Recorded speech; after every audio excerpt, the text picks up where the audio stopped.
the viewer registers it in their head. They see it as like a smeared frame and they see the head traveling down. And when you go from the stretched pose into a squash, it shows a very hard impact.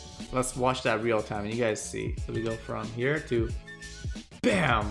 Welcome to the 3D Animation Hub. My name is Brian and today we're gonna be we're gonna be analyzing Luca.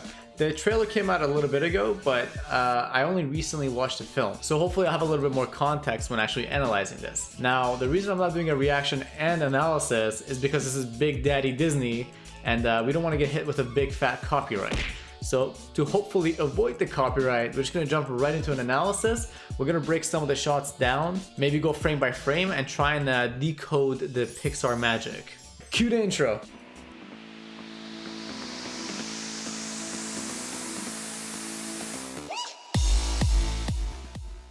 Just really quick before we actually hop in, if you weren't aware yet, we launched our website toanimate.ca. So if you're interested in an upcoming extensive Blender animation course that's aimed at beginner to intermediate level animators, providing you with everything you could possibly need to make a demo reel, you can head over to our site, sign up for a monthly newsletter where we share monthly progress updates on the course, as well as monthly animation tip infographics. So go ahead and sign up and be the first to access the early bird prices once the course actually comes out. All right, let's hop back into the video. Now, if you guys actually haven't seen Luca, you need to go check it out. It's a super fun movie. I think you can find it on Disney Plus. Now, I didn't know what to expect when I was watching it or when I started watching it, because I never really saw the trailer. I knew it was about something to do with like mermaids and mermans, but I never actually watched any trailer for the film before watching it, and it was a nice surprise. It's a super fun, lighthearted film, and it just makes you feel good when you're watching it. So definitely go check it out. Very colorful, beautifully animated. It's great. It's a good time. So again, we're not gonna react to this, so we're not gonna watch the trailer, but I'll have a link in the description for you guys to the trailer. All right, I'm gonna see you guys in sync sketch. All right, so this is pretty much the intro scene of the trailer. And right away, we're just introduced to the main character, Luca. Right away, we kind of see like the story of the film, pretty much.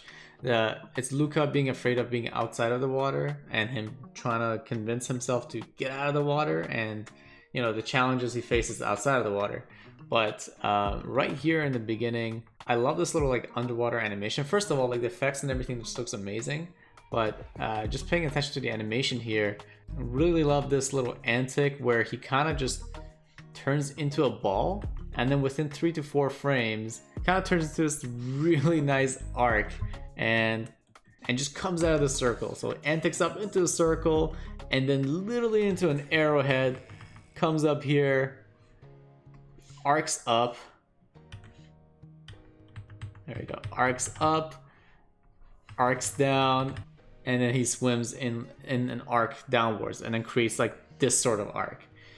Now, that is so fantastically done. It's so appealing when you watch this in real time, how he goes from like a shape like, so he goes from this sort of shape into a ball and then arcs around in almost making an infinity, like half an infinity, and then gets back. And it just looks so good. Let's just take a look at this without my drawings. Curls up, and then it just looks so nice. Everything just like flows, and then you got the secondary action of the tail and the body just kind of like flowing. So his upper body kind of stops here, but then the rest of his body just kind of like the secondary action kind of settles slowly into place. That really sells the water feel, and I love that. So this scene in particular was hilarious. It was him, like, spoiler I guess, but it's in the trailer. It was him getting out of the water for the first time and not knowing how to walk because he's never walked before. And this is his first attempt at walking. Just the acting in this show was so good. They were great at having amazing poses and keeping those poses and kind of animating within that. I'll show some examples later on, but just the acting choices alone were gold. I don't know how they come up with that kind of stuff, but this is amazing. That's great. He kind of like, he dives in like he did in the water and in that arc, and he tries to go head first and is hoping that the rest of his body kind of like how we were talking about the secondary action of his body following the movement of his head. He's kind of hoping that'll happen here, and he's making this kind of shape, and his feet aren't going anywhere. That's good. Look at that hip movement. Oh my god. Being a fish doesn't work out for you, you can be a belly dancer. My god. Yeah, that's great. He just loses balance, and that's a really oh, I didn't notice that. It's a really nice stretch on the face here. So we go from this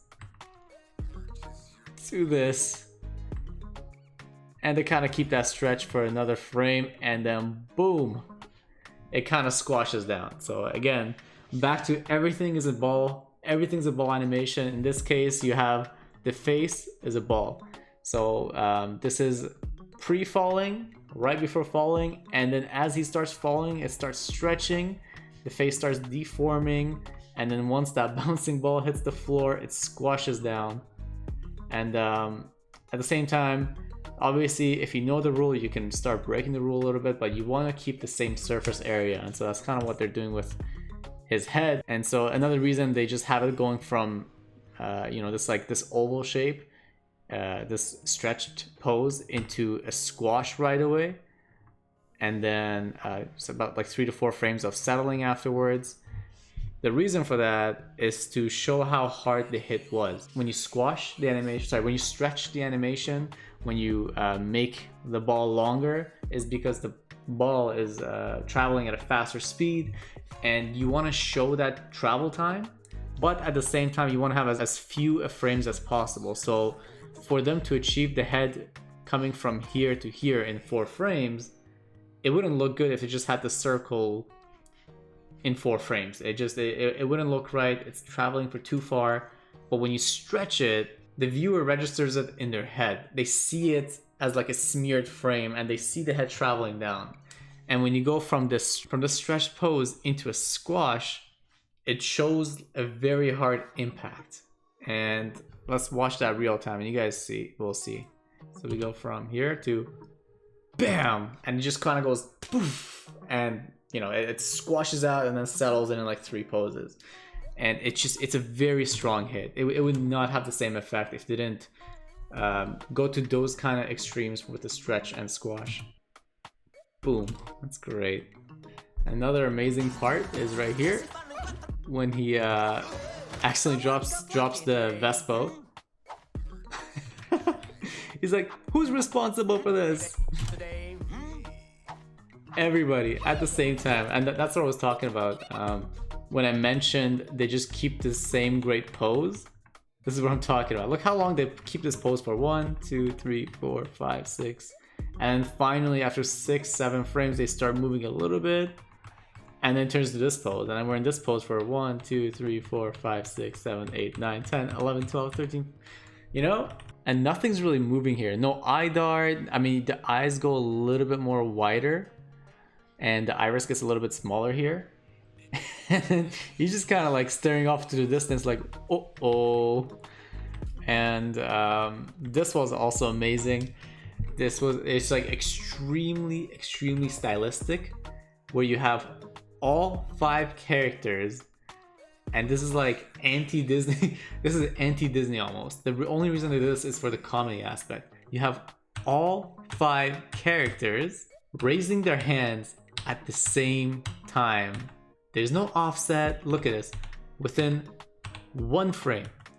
There's no movement, absolutely no movement in any of the 5 characters, and then within 1 frame you have all their shoulders coming up, and then only their hand and the shoulder just going up for like 2 frames.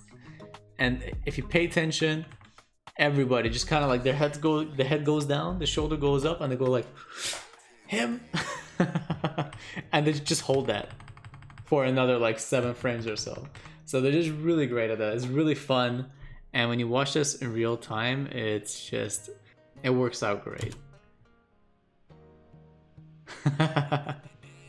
That's so good. Another part I absolutely love. I swear that this movie was, there wasn't a moment where you couldn't like, or where you wouldn't laugh, or where you wouldn't smile, or you wouldn't feel. There was a few moments where I could have sworn there were some ninjas cutting onions, but anyways, this part's really good. Just watch the reaction. Watch Luca's reaction here. Anything that swims. That's great. So here we have Luca just being shocked, I guess. And you know, so they can drink water. Oh, you know what? I'm not gonna spoil anything. Never mind. Okay, so here's Luca drinking water. He's spitting it out, and what do we have here? That kind of looks like it's coming from outside of his mouth, but anyways, turn this off. This is great. He gets surprised. He doesn't realize he splashed water on his friend, and he looks over shocked, and he kind of goes down again in an arc, as is everything else. I love that face. Look at that. They're just pushing it to the extremes. Another thing that's like extremely amazing about this film was the very over-exaggerated mouth shapes. I feel like they didn't have as many mouth shapes, and that was a stylistic choice. I feel like I'm not sure, but it seemed like all the mouth shapes were very limiting, but very over-exaggerated. Like they would go from like very small to like very big and keep getting bigger and smaller, like a balloon just pumping up and then like deflating, which is great. It gets surprised. Again, kind of like plays inside this pose for like 7 frames or so, antic, and then leaps towards his friend. You have some again some stretching going on here. They just grab like the chest controller and just translate it out. He leaps on his friend. I love that face, just squashed up. This guy's like, ah! That's so good. Oh, he pulls him. Okay, so he jumps on him and then he pulls them down. I thought he just kind of like pushes him. I love the silhouette here. That actually looks so nice. This entire scene is hilarious. And look at that amazing mouth shape. It's not easy to get this sort of shape, especially from profile, because the other side of Luca's face, it probably looks like this. Like this is like the controllers on the mouth here are probably pulled like all the way here, and like that side of the face probably looks something like that, but you can't see it, but it gives them that clean silhouette shape where you see all the way across the character. It's like a 2D feel, and it's very stylistic. Like here, I can't, like the other side of the mouth, it must be like pulled all the way back here, you know, just so you can't see the skin on the other side, to get that kind of like, look at that, just to get that kind of silhouette from the profile site. I love it. They're saying something Bruno, which is kind of like stupid Bruno, and I have a friend named Bruno. I sent him that scene, and he wasn't very happy about it. Look at that O shape. Look how exaggerated that is. Oh my god. And like all that's happening is just a circle on the mouth. I don't know how to show this. It's like a circle on the mouth, and it just like moving around at the circle just to make those mouth shapes. Going like something Bruno, and it's just a circle going up and down, and it clearly shows what they're saying. So I hope you enjoyed this week's video. I hope you enjoyed this analysis. Let me know what your favorite scene of the film was. It doesn't have to be in the trailer, just the entire film if you've seen it. Now, if you did enjoy this video, make sure to hit the like button, hit that sub button, stay notified of future animation and analysis and tutorials and finance videos. I'd like to give a huge thank you to my Patreons. Thank you guys so much for your continuous support of the channel. And with all that out of the way, happy animating, and I will see you guys in the next video.